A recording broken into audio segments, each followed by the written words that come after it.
आकाशा यासीन, उम्मीद है कि हमारे तमाम व्यूवर्स, तमाम देखने वाले जो लोग हैं बिल्कुल ठीक होंगे और हमारा ही इंतज़ार यानी K2 टाइम्स की नई नई खबरों का बेसब्री के साथ इंतज़ार भी कर रहे होंगे। आज भी K2 टाइम्स में बहुत ही जो ख़ास खबरें हैं वो शेयर की जाएंगी अपने व्यूवर्स के साथ और बताया जाएगा कि मुल्क की मौजूदा सूरत हाल क्या है, मुल्क में क्या हो रहा है। और जो यहाँ पर स्टूडियोज़ में हमारे तज्ज़ियाकार हमारे साथ मौजूद होते हैं वो हमें बताएंगे कि क्या होना चाहिए तो हालात जो है किस हद तक बेहतर हो सकते हैं, क्या अगर हो जाए या किस तरीके से हुकूमत को लेकर चला जाए तो हालात बहुत ज़्यादा चेंज हो सकते हैं। बहुत कुछ डिस्कस किया जाएगा आज के K2 टाइम्स में। तो अगर अभी आप हमारा ये प्रोग्राम देख रहे हैं तो बिल्कुल भी आगे पीछे जाने की कतई कोई ज़रूरत नहीं है, क्योंकि हमारे साथ स्टूडियोज़ में हमारे एनालिस्ट, हमारे K2 जो टाइम्स अखबार है उसके जो ब्यूरो चीफ हैं राजा इमरान जंजुआ साहब, वो मौजूद हैं, उनसे बात करेंगे। अस्सलाम वालेकुम सर। वालेकुम अस्सलाम। सबसे पहले तो बहुत शुक्रिया टाइम देने के लिए। जी बहुत शुक्रिया आपका भी। और खबरें आज बहुत बड़ी बड़ी हमारे पास हैं और टाइम बहुत कम है, खबरें बहुत ज़्यादा हैं, लेकिन फिर भी वक्त का ज़िया किए बगैर पहली खबर की जानिब अगर बढ़ें तो IMF का बजट पर इजहार अदम इत्मीनान, टैक्स वसूली हदफ जो है और पेट्रोलियम लेवी बढ़ाने का मुतालबा कर दिया गया है IMF की जानिब से। और ऐसे में IMF चाहता है पाकिस्तान श्रीलंका बने, फिर मुज़ाकरात करेंगे, ये कहना है वज़ीर ख़जाना इसहाक डार साहब का। क्या कहेंगे सर? ये जो IMF का जो अभी चल रहा है सारा, इसके तो जो डार साहब के बयानात हैं उनसे तो ये लग रहा है कि IMF से इनके मामला ठीक नहीं चल रहे और IMF से मामला बिगड़ चुके हैं, जो हालात नज़र आ रहे हैं। और आने वाला वक्त बताएगा कि अब IMF जो है वो इनसे मुआहदा करेगा या नहीं करेगा। बजट जो क्योंकि टाइम बहुत थोड़ा है, अगस्त में जो है ये ख़त्म हो रहा है सारा सेटअप जो है, तो नई असेंबली की मतलब इस मुद्दत पूरी हो रही है तो नया आएगा, केयर टेकर आएगा, क्या बनेगा। क्योंकि IMF ये चाहता है कि पेट्रोलियम लेवी जो है वो 50 से 60% कर दी जाए। तो अगर रूसी तेल जो है उसके होते हुए, जब वो अभी आना शुरू हो गया है तो उसके होते हुए अगर ये लेवी जो है बढ़ाई जाती है, मतलब IMF की इस तरह की बहुत सारी शरायत हैं, टैक्सेस के ऊपर हैं, उस तरह की बहुत सारी चीज़ें हैं।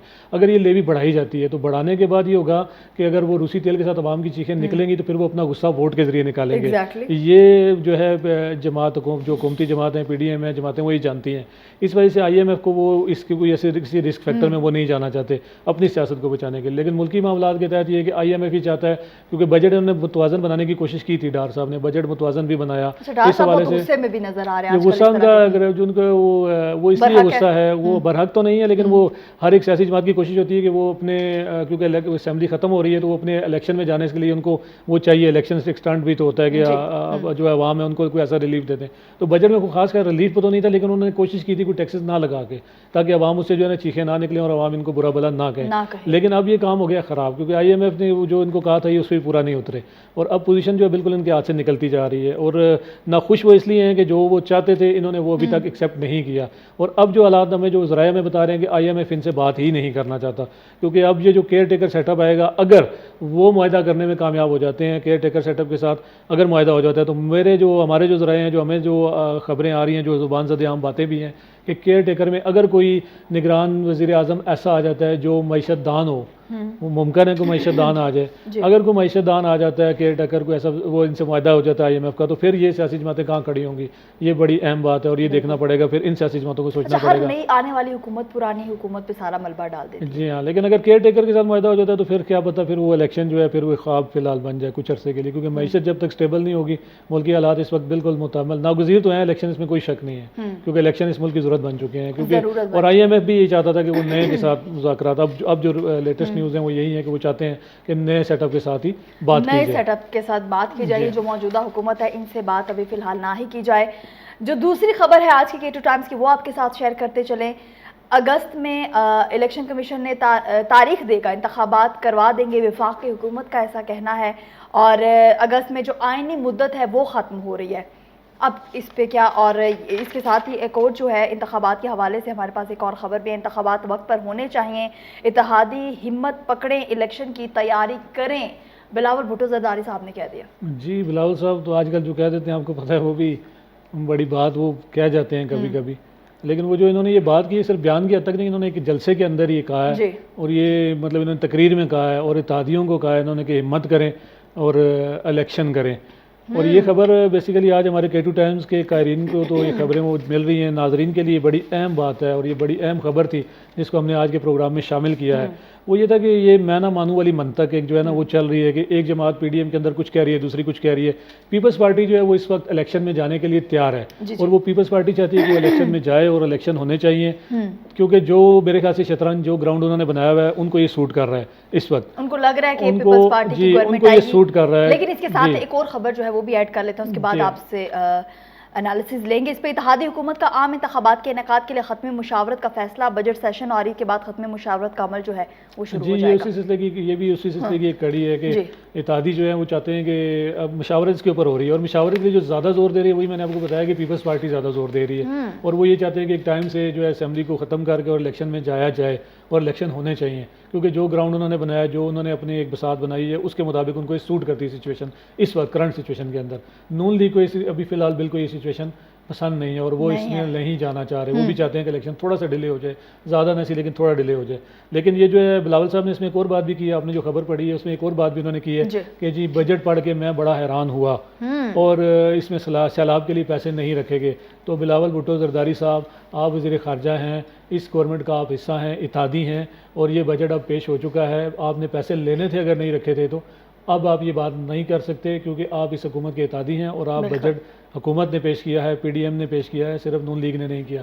तो ये बातें अब थोड़ी सी अजीब सी लग रही हैं लोगों को भी, हमें भी अजीब सी लगी आपका ये बयान। तो अब बजट आ चुका है, अब उसके ऊपर बहस नहीं हो सकती कि सैलाब के लिए पैसे थे या नहीं थे, अब आगे जाने की बात है। और ये जो इसमें एक और बात आपने की कि इत्तेहादी जमातें जो सर जोड़ के बैठी हुई हैं, कुछ ये बातें हो रही कि नवंबर तक जो है इलेक्शन को ले जाया जाए, यानी कि वो चाहते हैं कि नवंबर में फर्स्ट वीक या मिड नवंबर में इलेक्शन हो जाए।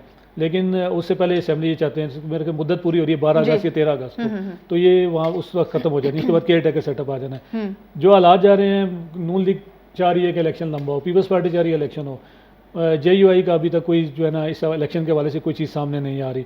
इस तरह बाकी जो इत्तेहादी हैं इनके वो भी अभी तक बिल्कुल जो है ना वो गुम एक कैफियत में शामिल है। तो इलेक्शन जो है वो फ़िलहाल क्या होंगे क्या नहीं होंगे, ये जो ईद कुर्बान आ रही है इसके बाद जाके पता चलेगा कि कुर्बानी किसकी होनी है और किसकी नहीं होनी, सियासी जमातों के हवाले से। सियासी जमातों के सोच रही हूँ बोलूँ कुछ, लेकिन बोलना नहीं जा रहा क्योंकि अगली खबर जो है वो बहुत आम है हमारे लिए। वफाकी हुकूमत ने कौमी निसाब की मंजूरी दे दी है और एलामिया भी जारी कर दिया गया है। निसाब का इतलाक वफाकी हुकूमत के तहत कायम इदारों पर होगा। वजारत तालीम जी, ये वजारत तालीम ने जो ये इनिशिएटिव लिया है ये इससे पहले भी बड़ी दफ़ा ये लिया जा चुका है, लेकिन हमें हर बार ना कुछ यही नए जो आती है, नए वज़ीर साहब जो आते हैं तालीम के लिए, हमारे मुल्क में एजुकेशन का जो म्यार है वो आपको पता ही है कि कितना वो दूसरे की निस्बत हम लोग बहुत पीछे हैं, बल्कि अपने हमसायम वाले की निस्बत भी हम लोग तालीम के म्यार में बहुत ही पीछे हैं। और ये हमारी अलमिया ये है कि जो भी आता है वो अपने आगे नए नए फैसले वो करने की कोशिश करता है। ये बहुत अच्छा फैसला है। इसके ऊपर अगर ये यकसा म्यार तालीम हो जाए और ये दोहरा म्यार तालीम पाकिस्तान से ख़त्म हो जाए, क्योंकि पाकिस्तान में दोहरा म्यार तालीम ऐसे है कि एक बच्चा सरकारी स्कूल में जाके पढ़ता है, वहाँ का निसाब कुछ और है, एक बच्चा जो है जो आजकल मॉडर्न स्कूल है वो वहाँ पर पढ़ता है। जब ये दो किस्म के लोग जब ये बड़े होके तो वो कोई किसी भी जगह पर आते हैं, जब वो आमने सामने आते हैं तो उसके अंदर लाजमी बात है एक झिझक और एक वो दूसरा ज़रूरत है, यार मैं कहाँ से पढ़ गया और ये कहाँ से पढ़ के आया हुआ है, ये बड़ा फैक्टर है। और ये निसाब तालीम ये पिछली गवर्नमेंट ने भी इसमें किया था, लेकिन कोई ख़ास इंप्लीमेंट हमें नज़र नहीं आया। हम ये चाहते थे, हमने बहुत दफ़ा पिछले वज़ीर तालीम साहब को भी कहा, इनको भी आज रिक्वेस्ट करते हैं कि जनाब खुदारा आप ये ग्रेडिंग सिस्टम के ऊपर ले आएँ इस सिस्टम को। जो बच्चा अब इंग्लिश में अगर वो उसकी एबिलिटीज़ हैं या इंग्लिश में वो अगर वो अच्छा नंबर लेकर पास हो जाता है और किसी और सब्जेक्ट में फेल हो जाता है तो उसको फेल कर दिया जाता है या उसको फिर चांस दिया जाता है, वो फिर बार बार चांस अवेल करने के बावजूद भी वो अपना एग्ज़ाम पास नहीं कर पाता। इसी तरह जो मैथ में है वो इंग्लिश में अगर कमज़ोर है, इसी तरह जो कोई हिस्ट्री में है तो इकनॉमिक्स में वो कमज़ोर है, तो उसको ग्रेडिंग सिस्टम कर देना चाहिए। अगर वो किसी में नहीं हो रहा तो उसको छोड़ के ग्रेड, हमारे यहाँ ग्रेडिंग सिस्टम इस तरह दिया जाता है, जो कायरीन को भी हम बताएं और नाजरीन को आकाशा, हमारे यहाँ ग्रेडिंग सिस्टम ये दिया जाता है कि A+ और A ग्रेड और A1 और इस तरह उसको बताया जाता है कि जी B ग्रेड और C ग्रेड, जबकि ग्रेडिंग सिस्टम म्यार तालीम का ये होना चाहिए कि जिसमें जो अहल है कल वो आपके लिए सर्व कर सकता है उस अपने उस जिसमें उसको अबूर हासिल होगा। अगर वो मैथ में अच्छा है तो कल मैथमेटिक्स में आपके लिए बेहतर होगा, इकनॉमिक्स में अच्छा है तो आने वाले वक्त में इकनॉमिक्स, ये खुदा की एक देन होती है कि आपको कोई भी सब्जेक्ट जो आपको जिसमें आप बेहतर हो जाते हैं या जिसमें आपके लिए आपका जहन उसको एक्सेप्ट कर रहा होता है, तो ये सबसे बड़ी चीज़ है। अलमिया है कि अभी तक ये बड़ी दफ़ा मैंने अपने एक आर्टिकल में भी ये लिखा हुआ है कि इस ग्रेडिंग सिस्टम को नाफिज होना चाहिए। और ग्रेडिंग सिस्टम ये दुनिया में एक चीज़, एक एक्सरसाइज चलती है कि जिसमें आप सब्जेक्ट में बेहतर हैं, हमारे यहाँ मतलब इसके ऊपर वो खास तवज्जो नहीं दी जाती। फिर यकसा मेयार तालीम जो निसाब, जो कौमी निसाब बन जाता है, लेकिन उसके ऊपर इम्प्लीमेंटेशन बड़ा मुश्किल हो जाता है। इम्प्लीमेंट जब किया जाएगा तो फिर लोगों के लिए वही तालीम, जब हर घर में एक ही तालीम, एक ही निसाब जा रहा होगा, तो बच्चों की मेंटेलिटी, उनका जो रहन सहन, उनका जो आगे जो फ्यूचर होगा वो मेरे ख्याल से एक जैसा ही होगा, इक्वल हो जाएगा। बिल्कुल। नाअहली मुद्दत 5 साल सदर का इलेक्शन तारीख देने का इख्तियार जो है वो ख़त्म करने का बिल मंजूर। इलेक्शन एक्ट के सेशन 57 में तरमीम के तहत इलेक्शन कमीशन नया शेड्यूल इंतखाबात की तारीख का ऐलान करेगा, प्रोग्राम में तरमीम भी कर सकेगा। ये बड़ी अहम खबर है और इसको बिल्कुल भी हम इग्नोर नहीं कर सकते थे, इसलिए आज हमने इसको प्रोग्राम में शामिल किया। ये नाअहली की मुद्दत ख़त्म करना, मतलब ये 5 साल मुद्दत ख़त्म कर दी। 5 साल वैसे था यार, नाअहली थी, मियां नवाज शरीफ साहब भी इसका शिकार बने, जहांगीर तरीन साहब भी इसका शिकार बने। अब ये हुआ कि इलेक्शन की तारीख जो है वो सदर साहब से इख्तियार तो अब नहीं रहा, अब आ गया इलेक्शन कमीशन के पास। इलेक्शन कमीशन को इस बिल में एक और चीज़ भी बताई गई है, क्योंकि वजाहत हम देते हैं पूरी खबर की, तो ज़रा खोल के बयान करते हैं ताकि लोगों को इसमें समझ आ जाए।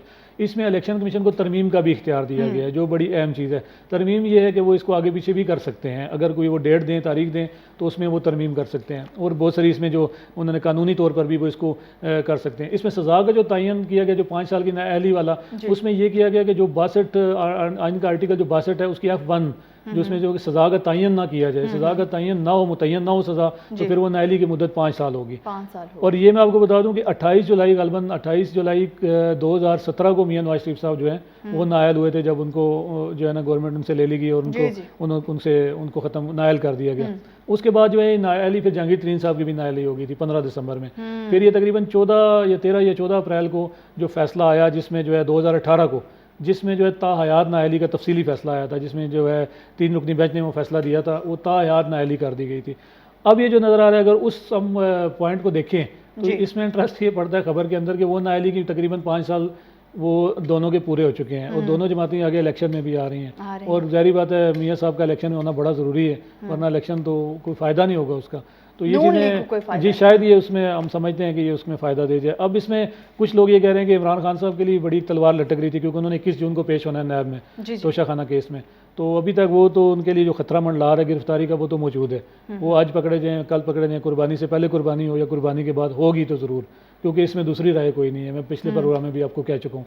लेकिन उनके लिए अगर वो तायात नाअहली वाली फ़िलहाल तो सूरत हाल नज़र नहीं आती। लेकिन बात ये, जिसके पास शतरंज होती है वो अपने मोरे भी लगा लेता है, वो अपना जो है ना अपने घोड़े भी चला लेता है। ये शतरंज वालों को जिसके हाथ में होगी, जिसकी लाठी उसकी भैंस, ये कल देखा जाएगा क्या फ़ैसला होता है। लेकिन फ़िलहाल नाअहली की मुद्दत 5 साल कर दी गई है और ये लगता है कि सियासी जमातें इस अपना फ़ायदा लेने की कोशिश में हैं। लेकिन इलेक्शन होंगे नहीं होंगे, ये बहस चलती रहेगी, ये ईद के बाद जाके चीज़ें क्लियर होंगी। अब इमरान साहब की बातें मैं बहुत गौर से सुनती हूँ, क्योंकि जो कहते हैं वो एक हफ्ते में कुछ ना कुछ हो जाता है, उस पर यहाँ पर वक्त सामने आ रहा होता है। बिल्कुल, यहाँ पर वक्त एक छोटे से ब्रेक का हमारे साथ रहिए। मजीद आपको कहेंगे K2 टाइम्स में वज़ीर आला पंजाब ने रावलपिंडी और दीगर शहरों के लिए सेफ सिटी प्रोजेक्ट की मंजूरी दे दी है। वज़ीर आला ऑफिस में होने वाले इजलास के दौरान मज़कूरा शहर रावलपिंडी, फैसलाबाद और गुजरांवाला में सेफ सिटी प्रोजेक्ट का जामे जायजा लिया गया है। जी, ये रावलपिंडी इस्लामाबाद में तो ये पहले सेफ सिटी जो है वो शुरू हो चुका हुआ है कैम, और इसके ऊपर बड़ा अच्छा उसके रिजल्ट भी उनको मौसूल हो रहे हैं और उससे काफ़ी सारा इस्लामाबाद पुलिस के लिए बड़ी आसानी हुई है। ये वज़ीर आला साहब ने अच्छा इनिशिएटिव लिया है पंजाब के हवाले से, रावलपिंडी और जो दीगर बड़े शहर हैं उनके हवाले से। रावलपिंडी की जहाँ तक हम बात करें तो ये सेफ सिटी अगर यहाँ पे ये कामयाब हो जाते हैं तो मेरे ख्याल से रावलपिंडी की ये ज़रूरत भी थी और ये एक अच्छा इकदाम है, इसको होना चाहिए था। लेकिन उसके साथ साथ हम थोड़ा सा ये भी बता दें, सेफ सिटी जब इस्लामाबाद में शुरू हुआ था तो हमने उस वक्त भी बहुत सारी मीटिंग्स के अंदर बहुत सारी जगह पर हमने अपनी राय भी दी थी, अवामी राय भी बहुत सारी उसमें ये शामिल थी कि जो मार्केटें हैं उनको भी सेफ सिटी के उस नेटवर्क में लाया जाए। तो रावलपिंडी में अभी क्योंकि शुरू हो रहा है तो हम उनको पहले कहते हैं, वज़ीर आला साहब को कहते हैं और जो इसको देख रहे हैं सारे जो इंतज़ामिया के लोग हैं उनको भी कहते हैं कि अगर आप ये गली मोहल्ले की सतह पर भी इन कैमरों को उसमें अपने सेफ सिटी प्रोजेक्ट में शामिल कर लें, जिस तरह बड़े चौक हैं, बड़ी मार्केट्स हैं, तो उसके अंदर मेरे ख्याल से जो जिस तरह मैंने इस्लामाबाद में कहा था कि इस्लामाबाद के सेक्टर्स में बड़ी आसानी है कि अगर हर गली के अंदर एक कैमरा लग जाए और जो थाने के मुतलका 4 सेक्टर या 5 सेक्टर उसमें जो सब सेक्टर्स होते हैं तो उसमें थाने के अंदर उसको कंट्रोल दे दिया जाए, तो जो भी आपको मशकूक आदमी या मशकूक जो बाइक कर या कोई मशकूक गाड़ी या मशकूक आदमी फिरता नजर आ जाएगा तो कैमरों के ऊपर आपको आसानी होगी। तो आपकी जो पेट्रोलिंग वाले जो फिर रहे होते हैं पुलिस वाले, उनके लिए बहुत आसानी हो सकती है बिल्कुल। कि ये मशकूक है, इसको आप चेक करें, ये बार बार एक जगह पर आ रहा है। तो सेफ सिटी तो चलें, एक चीज़ सामने से जा रही है, कोई गाड़ी उसमें आपको पकड़ लेते हैं या कुछ चीज़ उसमें, ये तो सीधी सीधी रोडों के ऊपर जी। लगाने की बजाय हम ये आपसे कहते हैं, दरख्वास्त भी करते हैं, हमने पहले भी 12 ये दरख्वास्त की है कि इसको आप इस सेफ सिटी वाले मामलात को शहरों के अंदर भी ले जाएं, सेक्टर्स के अंदर भी ले जाएं, मोहल्लों के अंदर भी ले जाएं, रावलपिंडी की जो इस तरह पोश एरिए हैं या जो इलाके हैं उनके अंदर भी ले जाएं। उसके लिए बहुत सारी आसानी होगी कि मार्केट्स के अंदर जो जराइम पेशा अनासर हैं, क्योंकि क्राइम रेशो जो है वो पिछले हम देख रहे हैं 6 महीने से ज़्यादा से ज़्यादा होती जा रही है। और डेली की अगर हम डायरी देखें तो उसमें भी क्राइम, हम तो हैरान हो रहे हैं कि इंतज़ामिया या पुलिस के जो लोग हैं उनसे काबू नहीं आ रहे। एक चैलेंज बने हुए हैं और वो इस तरह का चैलेंज बने हुए कि अब तो मारने से भी नहीं जा रहे और लोग अपनी मदद आपके तहत अपनी जो है ना कुछ जान बचा रहे हैं और कोई किस तरह। तो ये सेफ सिटी अच्छा प्रोजेक्ट है, लेकिन इसको अगर शुरू से ही इस तर्ज पर कर दिया जाए, इसका डिज़ाइन जो किया गया है उसमें बहुत सारी चीज़ें अभी सामने नहीं आई, लेकिन हम उम्मीद करेंगे कि ये निचली सतह तक भी इसके असरात जो हैं वो आम आदमी को भी इससे फ़ायदा ज़रूर हासिल हो, बजाय के रोड्स के अंदर। बिल्कुल। CDA मुतासरीन इस्लामाबाद को शामिलात पर सिर्फ मुआवजा अदा करेगी, जिन मुआवजात में अदायगियाँ रहती हैं उनकी जल्द अदायगियों को यकीनी बनाया जाएगा, मेंबर स्टेट ने कहा।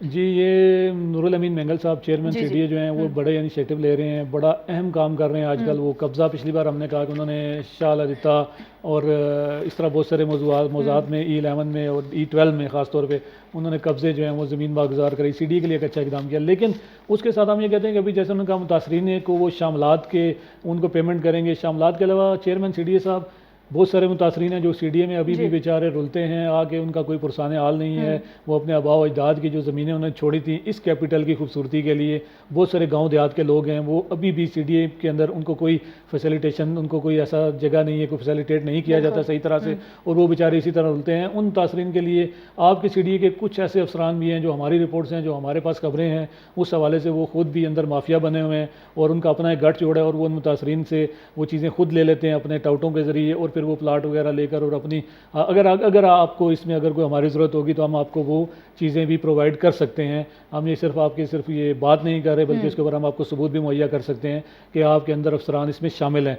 लेकिन इसके साथ हम ये कहते हैं कि शामलात को जो पेमेंट आप करेंगे बड़ी अच्छी बात है, लेकिन वो जो लोग जिनको आप लोग डेड मोज़े कहकर और वो पीछे कर दिए गए और पैकी डील आप लोग नए सेक्टर्स के अंदर CDA उनसे ज़मीनें ले रही है और जो नए मुतासरीन हैं, लेकिन जो पुराने उनका क्या कसूर है, वो बेचारे अपने जो है ना किसी के बाप दादा का था, अभी उसके बच्चे जवान हो गए हैं और उसके पोते जवान हो गए हैं और वो अभी तक वो बेचारे अपना हक नहीं ले सके CDA से अंदर।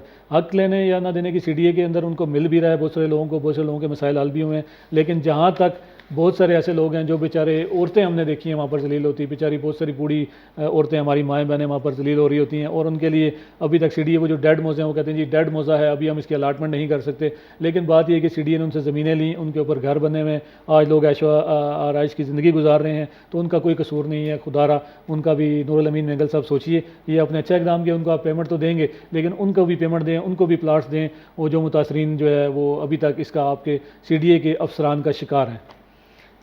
और पहले भी हम बात कर रहे थे कि आजकल रॉबरी के केसेस जो हैं बहुत ज़्यादा बढ़ रहे हैं और ये जराइम पेशा नासिर जो हैं पुलिस की गिरफ्त से बहुत ज़्यादा दूर है। इस्लामाबाद शहरी इक़्तिदार में डाकू राज कायम है, शहरी बहुत परेशान हैं। इस्लामाबाद एक माह में 950 से ज़ायद वारदातें हुई हैं और इस्लामाबाद के एक माह के दौरान 350 मोटरसाइकिल और इसी तरह के बहुत सारे जो केसेस हैं वो हमारे सामने आते हैं। 86 गाड़ियां हैं, 27 अफराद को अगवा किया गया, यानी ये केसेस जो हैं ये बढ़ते जा रहे हैं, बिल्कुल कम नहीं हो रहे। एक महीने की जो रिपोर्ट के अंदर जो है 400 से ज़्यादा मोबाइल स्नैचिंग के केसेस जो रिपोर्ट हुए हैं और कुछ ऐसे लोग हैं जो रिपोर्ट नहीं करते। इसी तरह ये इस्लामाबाद की हमने खबर इसलिए शामिल की है कि ये कैपिटल सिटी है, कैपिटल है इस्लामाबाद का, और IG साहब और बहुत सारे जो CPO जिस तरह शहजाद नदीम बुखारी साहब हैं वो लगे हुए हैं, जो DIG ऑपरेशन हैं और वो लगे हुए हैं सारे इस मामले के अंदर।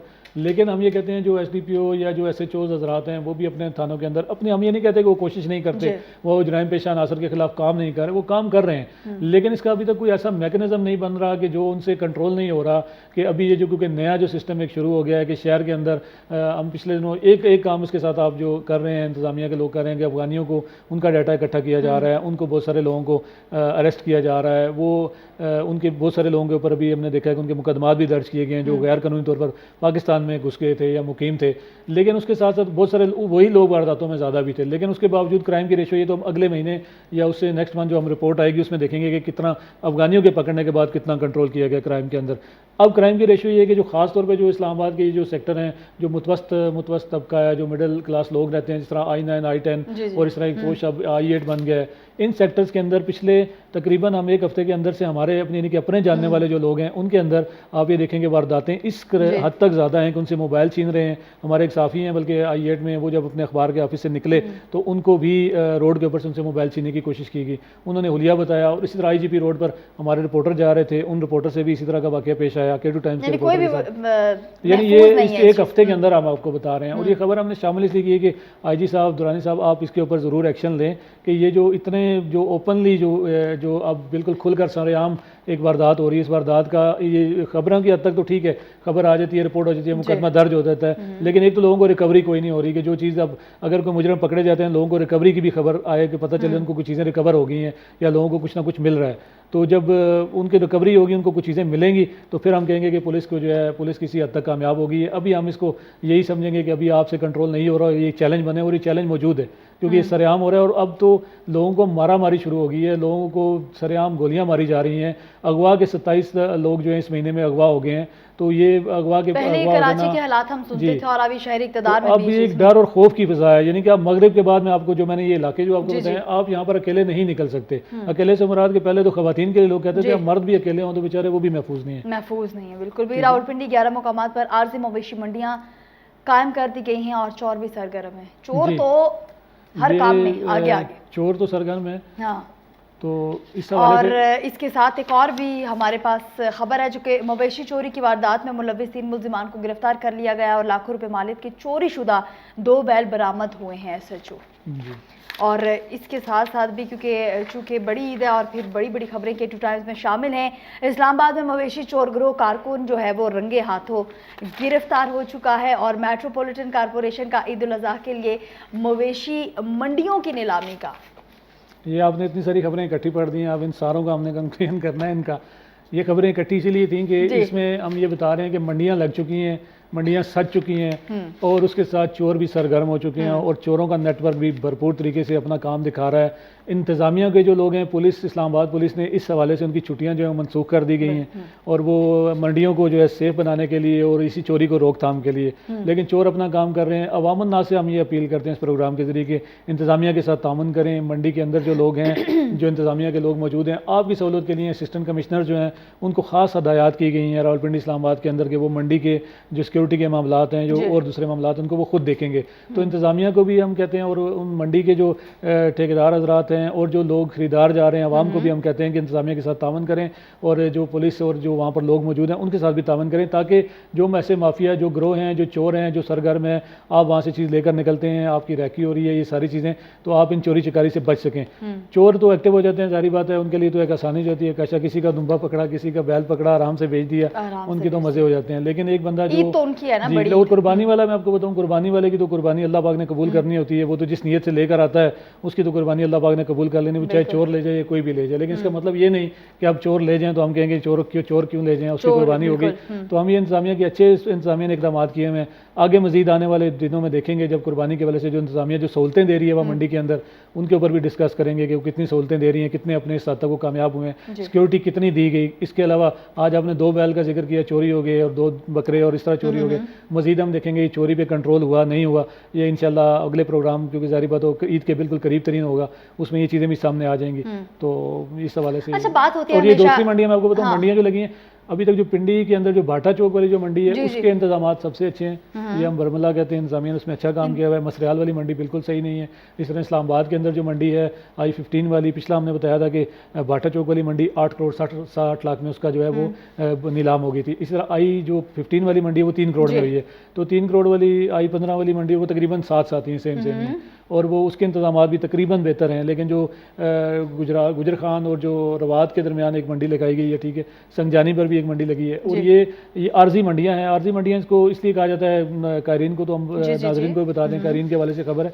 आर्जी मंडी का मतलब ये होता है कि आर्जी मंडियां कायम है ताकि ये प्रॉपर फिर साल के बाद ये मंडी, जैसे अमूमन जानवरों की मंडियाँ होती हैं जहाँ से लोग जानवर खरीद कर जो कसाब वगैरह लाते हैं और जो आप तक गोश्त मुहैया करते हैं, वो होती हैं मुस्तकिल मंडियाँ। ये आर्जी मंडियाँ इसलिए लगाई जाती हैं कि सिर्फ ईद के दिनों में लगाई जाती हैं और इसका मखसूस टाइम होता है 10 दिन 15 दिन, उसके बाद ये ख़त्म कर दी जाती हैं। तो ये आर्जी मंडियों के हवाले से ये हमने कहा आवाम को अपडेट कर दें।